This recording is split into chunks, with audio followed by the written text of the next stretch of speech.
আসসালামু আলাইকুম ওয়া রাহমাতুল্লাহি ওয়া বারাকাতুহু। শিক্ষক আমাদের জন্য সবচেয়ে বেশি মূল্যবান একটি জায়গা, সম্মানের জায়গা, শ্রদ্ধার জায়গা। আমরা ছাত্র হিসেবে যদি আমাদের উস্তাদ শিক্ষকদেরকে যথোপযুক্ত মূল্যায়ন করতে না জানি, তাহলে আমরা মানুষ হিসেবে কখনো গড়ে উঠতে পারবো না। শিক্ষকদেরকে সম্মান করা প্রত্যেক ছাত্রের জন্য একান্ত ফরজের ন্যায়। সেজন্য আমি আমার শ্রদ্ধা একজন শিক্ষক মাস্টার ওমর হাকিম স্যারকে নিয়ে একটি কবিতা লেখার চেষ্টা করেছি। স্যারকে অন্তর থেকে সম্মান জানানোর চেষ্টা করেছি।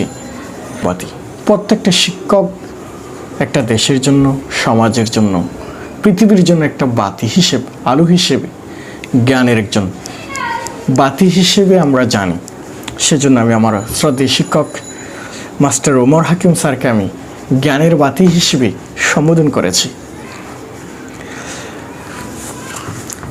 জ্ঞানের বাতি আমি উৎসর্গ করেছি আমার শ্রদ্ধেয় শিক্ষক মাস্টার ওমর হাকিম স্যারকে। জ্ঞানের বাতি, জ্ঞানের বাতি তুমি, আছে তোমার কলম, প্রদীপ জ্বালিয়েছ তুমি, অবমকে ছেড়ে চরম, ফুটিয়েছ ফুল সুগন্ধওয়ালা ঘ্রাণ দিতে, তৈরি করেছ বাতি অন্ধকারে আলো দিতে। সাগরের ঢেউ তুমি নাও, জানো না আঘাত দিতে, পাহাড়ের উঁচু বাধা তুমি নাও, স্বপ্নকে রুখে দিতে।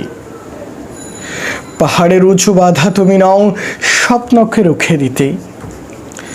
জ্ঞানের মশাল ছিলে তুমি, সবারই অন্তরে দিতে।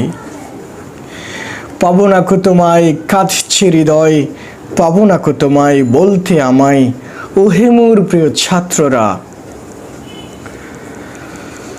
তুমি মহা উস্তাদ ছিলে আমাদেরই মাঝে, তুমি মহান উস্তাদ ছিলে আমাদেরই মাঝে। তুমি জ্ঞানের প্রদীপ ছিলে রঙ্গে ইলাহির মাঝে। তুমি হলেন জ্ঞানের হাকিম, সবার প্রিয় ওমর হাকিম। তুমি হলেন জ্ঞানের প্রদীপ, সবার প্রিয় ওমর হাকিম। আমি আমার শ্রদ্ধেয় শিক্ষক মাস্টার ওমর হাকিম স্যারকে স্মরণ করে কবিতাটি লেখার চেষ্টা করেছি। সবাই সবার স্থান জায়গা থেকে প্রত্যেক শিক্ষক উস্তাদদেরকে যথোপযুক্ত মূল্যায়ন করার চেষ্টা করবেন। ইনশাআল্লাহ জীবনে অনেক